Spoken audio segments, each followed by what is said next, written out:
Hi, welcome to San Francisco Black News. I'm Diane Wesley Smith. We are honoring, this segment is honoring the Black Panthers, Part 2.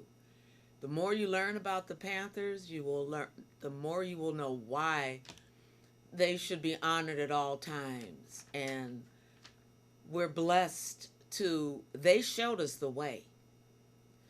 Not the gun part. Let me say, this is the disclaimer. We cannot win an armed struggle with guns. We can win an armed struggle with the mind. So with our minds, we must prepare ourselves. The Black Panthers have shown us the way. This is why we honor them today. I grew up watching the Black Panthers, and they were right in Oakland. I'm proud to be married to one of the lieutenants in the Black Panther Party, and that's all I'm going to say. That's enough of a target on my back. I'm not putting one on his. But I must keep it real. So I've been charged to keep it real. So I cannot play and I cannot fake. We're going to honor the Black Panthers. This is part 2. Next week, we're doing part 3. And that's what it is. So why did the Black Panther Party establish themselves? Why the Black Panthers? Why did they come together? What happened? Well, Malcolm X's assassination on February the 21st, 1965, it devastated us Black Americans. His legacy propelled 2 young men, Huey P. Newton and Bobby Seale, to carry on his ideas. As with most cities, residential segregation was alive and well in the Bay Area, Oakland, San Francisco as well. Unemployment rates were high. But Black Americans' unemployment rate were 4 times higher than whites. Black Americans with an education equal to that of a white person, Oakland or Bay Area person, particularly Oaklander, stood more than 1 1/2 a greater chance of being unemployed. These conditions and experiences made Black people feel that they needed to do something about it. And it was hard for whites to imagine the level of police brutality that African Americans complained about. They were not alone. In 1966, a Gallup poll found 35% of African Americans, as I mentioned previously, but it's worse now. Anyway, a Gallup poll confirmed that 35% of African American men had experienced police brutality. The Oakland Police Department was an extension of the racism that Blacks faced in the South. It was the same. They left Mississippi and Alabama and other places like that in the South because of the racist police murders and the racist policing. Okay, what did the Black Panthers believe? This is what they believe. Number 1, they have the belief. 1, we believe that Black people will not be free until we're able to determine our own destiny. And let me interject. We do not need recycled Negroes from past programs that have done nothing to stop the gentrification or the Black exodus from San Francisco. We do not need recycled people. If you don't have a track record of contributing to the community, the people that you have helped, then how dare you? We don't have time for that anymore. We need the ability to determine our own destiny. So that goes to anyone who would get in our way, whether they look like us or not. Okay. 2, we believe that the federal government is responsible and obligated to give every man employment or guaranteed income. Well, that I'm not so much for any guaranteed money, but during this COVID times, during this crisis, there must be guaranteed money. So here I agree. We believe that if the white businessmen will not give full employment, then the means of production should be taken from the businessmen and placed in the community so that people of the community can organize and employ all of its people and give a high standard of living. Let me interject. Right now in 2021, we have in San Francisco, it can be done. We have the opportunity to do it. And in 2021, right now, as we are recovering from COVID, we're coming out of that COVID catastrophe, this is the time. There must be employment for every Black American. We weren't called lazy until we stopped working for free. Number 7, the Black Panther said, I'm sounding like a Panther because I am a Black Panther. And if you believe in freedom, you're a Black Panther too, if you're Black. 7, Black is a state of mind and a state of heart, and its love for your people is not this color. Because I rock 99.9% pure, but not really. Because we're all mixed in the United States. And I'm very proud of that. We Black people in America are a very unique group of people. We are the only race of people that the system that goes out of their way to disenfranchise. They don't do it. Chinese are having problems, but are they shooting them on sight? Latinos are having problems, but are they shooting them on sight? Well, sometimes. But you know what I'm saying, or you get the gist. This is why the Black Panther Party had to start. They believe in an end to police brutality in our Black community. And we hold these truths, I'm just going to fast forward. We hold these truths to be self-evident, that all men are created equal, and all men are entitled to life, liberty, and the pursuit of happiness in the United States, according to our Constitution. So the Black Panthers developed a 10-point program. These glasses. You know, I'm so grateful to live, to have lived long enough to need glasses, but they are a pain. But at least I can see. Some people wish they could see. So forgive me, let me remain grateful. Okay, Black Panthers, the 10-point program. This is what started and this is what they want. And I think we still want, I don't think. When I finish this, you tell me. Tell yourself. When I finish this, you can determine if we still want this. If we still need this. 1, we want freedom. We want the power to determine our destiny of our Black community. We want full employment for our people. We want an end to the robbery of our Black community.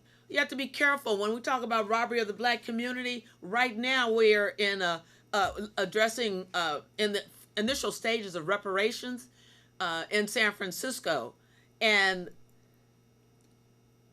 we need the full ability to determine our destiny. And what they will ask for, and we have to be careful about requests for proposals. That's where they steal our information. Sometimes people that look like us, oftentimes it's others. But once you write it down, they take it, they're off to the races, and they have stolen your information. We want decent housing built for shelter of human beings. We want 5. We want education for our people that exposes the true nature of this decadent American society. We want education that teaches our true history and our role in this present day society. 6, we want all Black men to be exempt from military service. We want an immediate end, probably, if there's no equality. Why are we going out fighting wars when we get murdered in our own country? 6, we want Black men to be exempt from military service. 7, we want an immediate end to police brutality and murder of Black people. 8, we want freedom for all Black men. 9, we want all Black people, when brought to trial, to be tried in a court by their peer group according to the Constitution, or people from the Black community. as defined by the Constitution of the United States. We want land, bread, housing, education, clothing, justice, and peace. This is why we have to have reparations, because we want land, bread, housing, clothing, justice, education, and peace. We want opportunity, according to the United States Constitution. In 1967,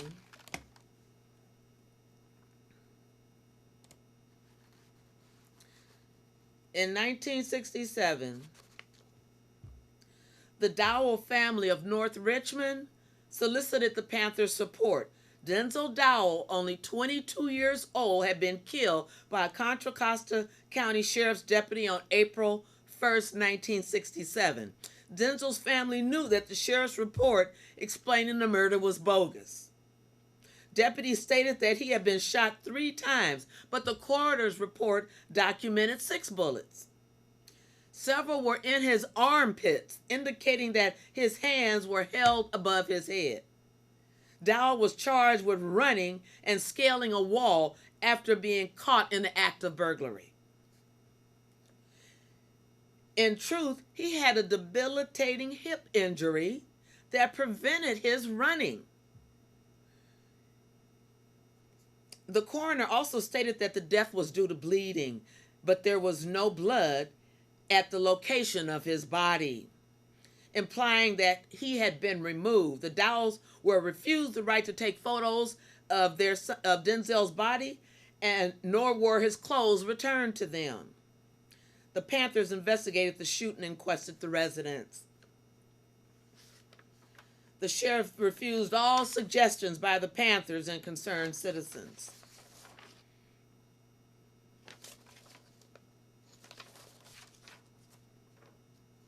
"22 years old. Let's talk about some police activity, which has not stopped, which has escalated, which is worse than ever. Police activity. Understand why. I have no time. I will take no time. I will support no entity that is not going to support the black community with honesty and integrity. These ulterior motives, this clicking and disenfranchised. Meanwhile, our people are disenfranchised and continually moved out of San Francisco. No home ownership opportunities. No fairness, no justice, no peace. Police activity. As the membership of the Black Panther Party spanned in the United States, the local police department stepped up there and warranted violent attacks against Black Panther Party members.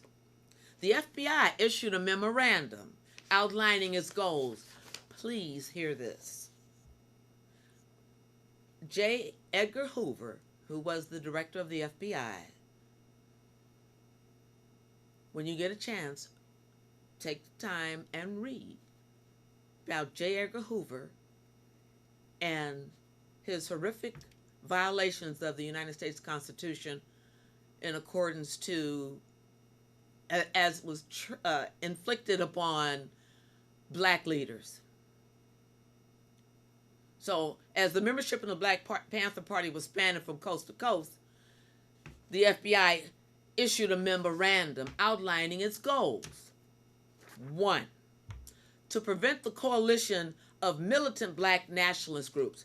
They want the blacks that's going to be okay, that's going to get along, the kind that are responsible for the gentrification of San Francisco, that have been recycled and still holding positions in San Francisco that influence how many policy in this city, in our city. We need militants, people that are driven to action. Okay, let me get back to... So, the FBI's goal, number 1, to prevent the coalition of black militant nationalist groups. In unity, he said, there is strength. Black nationalist groups might be the first step toward a real Mau Mau. Do you know what the Mau Mau is? I'm a good example of a Mau Mau in the city dwelling. The Mau Maus were soldiers and they were Zulus. And so when we talk about waking up to Zulus, my attitude, my disposition, this is disposition of my Zulus have been awakened. They have been awakened through studying what happened very closely with a microscope of what has happened to the Black Panthers and others who have tried to lead us out of the darkness. Black militant groups. So we wake up the Mau Mau's. Can you imagine the progress we'd make in San Francisco if you had people with my passion and my love of community all around? There, people are out there, and I've always been the step up to the front type. That's how my mother raised me. But could you imagine the influence? If those of you, if you are involved and have the passion and love for Black people as I do, and the respect of all other races as I do. I refer to myself like that because I'll be 69 this year. I'm an elder. I care about the future. This is the time. We have to make this one work. And we do not have time for provocateurs, people that would have us break the law, get outside of ourselves. And we don't have time for people who have been cool and still sitting around employed and just going to meetings and not delivering anything. We want some deliverables. Okay? Mau Mau's. They don't want Mau Mau's. They don't invite us Mau Mau's to meetings. And us Mau Mau's, we Mau Mau's will not go to meetings where respect isn't being served. And that is a quote from Nina Simone. She said, I refuse to sit at a table where respect isn't being served. The Kenyans, who are the Mau Mau's, and the Zulus are the warrior within us all, who come from slavery. Now, everyone doesn't come from slavery. If your people didn't come from slavery, you might not have Zulus. You might be all right. So you feel. But if you get stopped, you're still Black and you'll be treated accordingly. So as J. Edgar Hoover, let us not forget, this old white man, J. Edgar Hoover, this old racist, you have to read about him. When he very clearly recognized there's unity and strength. When can we do it? We could do it. The Kenyans organized in 1951 to fight white colonial rule. Number 2 of the FBI's goal, prevent the rise of a Black messiah who would unify and electrify the Black nationalist movement. Are there any Black leaders that come to mind? Malcolm X? Martin Luther King?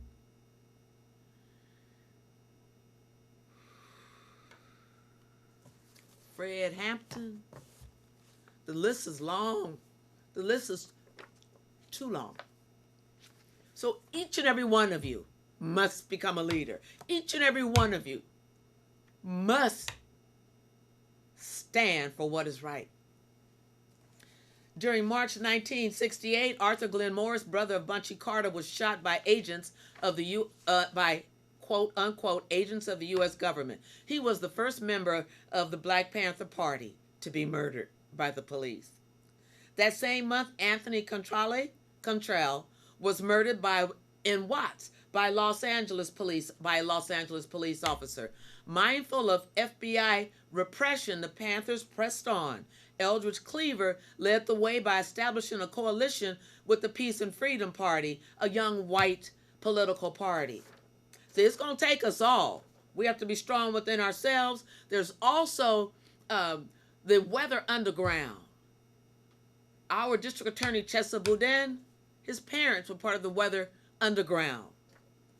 He's a great man, someone who deserves our respect. He's the Chesa Boudin who has always had to visit his parents in jail.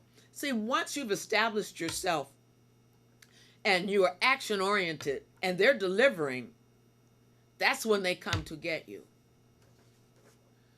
Fortunately, we have a lot more transparency now. But my point is this. The Weather Underground were a lot of Caucasians that was down for the get down, down for the struggle, down for the enforcement of the United States Constitution and the Bill of Rights. the coalitions had to develop. We must all work together for the freedom of black people, because when we're free, everyone's free, and you won't be so afraid of us. So they established a coalition with the Peace and Freedom Party. Dr. King's murder at the Lorraine Hotel in Memphis, Tennessee, ignited riots in major cities across the country, as we all know. Yet Oakland remained calm because the Black Panthers had megaphones, and they had strapped them to the top of their cars, mounted them on the top of their cars, and they drove through the black community telling people to be cool. Be cool, don't fight, just meet us at the Infirmary Park. We're going to have a rally. The day before the rally was going to be on April the 7th. The day before the rally, over 50 Oakland and Emeryville police officers ambushed Bobby Hutton, 17, Eldridge Cleaver, was 33, David Hilliard, 25, Donald Langford, 18, Wendell Wade, 22, Terry Cotton, 21, John L. Scott, 17, and Warren Wells, 21, at 1218 8th Street in Oakland. In 90 minutes, an estimated 1,000 rounds of ammunition into the basement where Cleaver and Hutton hid for cover were fired. On April 16, 1968, 17-year-old Bobby Hutton, the very first recruit of Oakland's first Black Panther Party, was shot dead after he surrendered to the police. Oh, I am sorry. But, sorry. And I know better. I'll just share with you, I'm selling a property, and I am being bombarded, and I do not use my show to sell property, okay? But I use it to sponsor our activities. I digress. Thank you. Please forgive me. Okay, Black Panthers in New York were infiltrated by an FBI agent, William O'Neill. See, we've been infiltrated. Our community's been infiltrated by Negroes who are okay to allow blacks to allow blacks to suffer, to starve, high unemployment rates in San Francisco, to be forced out of San Francisco. Same thing. The black community's been infiltrated, folks. And that's another subject. We're going to get into that later. I'm waiting for more information. Okay, but anyway, back to this infiltrator, this provocateur. A provocateur is a person who induces others to break the law. So what he did is he drew a map of the hotel and then suggested that drew a map of a hotel, then suggested that the Panthers rob it. And he supplied the Panthers with guns obtained from the police.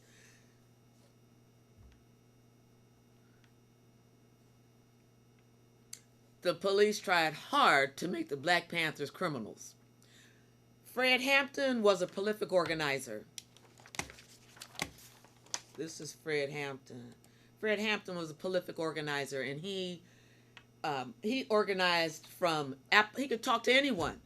He organized from the hills of Appalachia, attended KKK, Ku Klux Klan rallies, and the Brothers on the Block. And what he found is that it is all this part of the problems that every race that is without means is having is all from the same source. He was so dynamic, they shot him in his bed. What I want to show you right now, we're going to end the show with this, and then we're going to go further. First, I want to make sure that young people in San Francisco and new residents of San Francisco understand this. You see that poster there? That's Free Huey, Black Power. You see the man with the natural like this, the young man? That's my husband in his young days. You see the brother with the Asian brother there with the sign Free Huey? You see the brothers up on the back and the brown, those are the brown berets. My point is this. Blacks, Chinese, Hispanics, whites, we all party together. particularly those of us of color, Chinese, blacks, and Hispanics. Well, Latinos, they call Latinx, the Latinx community. We was at the Mission Y on the regular. My point is this, don't be fooled, you guys, don't be fooled. Young people that are attacking Asians, you don't understand what time it is. It's not the Asians. This is the game. The game is to separate us. So I'm going to leave you with a quote from J. Edgar Hoover. And don't forget it. The goal of the FBI was to prevent the coalition of militant black nationalist groups. Nationalist groups means organization from one end of the country to the one end of the nation to the other. In unity, there is strength. Black nationalist groups might be the first step towards real Mau Mau, or real self-empowerment and determination of our own destiny. To fight for control of our own destiny. 2, they try at all costs to prevent the rise of black messiahs who would unify and electrify the black nationalist movement. So, when you see an organization or you see an event happening in Bayview, Hunters Point, or in San Francisco, and you don't see me there, it's one of 2 reasons. Either I don't believe in it, or I have been excluded. But that's okay. That's all right. Because we don't stop. I can't stop. We can't stop. I don't get to be okay and be living my best life and people are suffering. So it can't really be my best life until we do better. And you sellouts and turncoats and Oreos, let's get it together. Or get out the way. Get out the way, move. We're going forward, we're going up. All power to the people. Black power, and all power to all people. Black power. See you next time for part 3 of Honoring the Black Panthers. I'm Diane Wesley Smith. Thank you for joining me.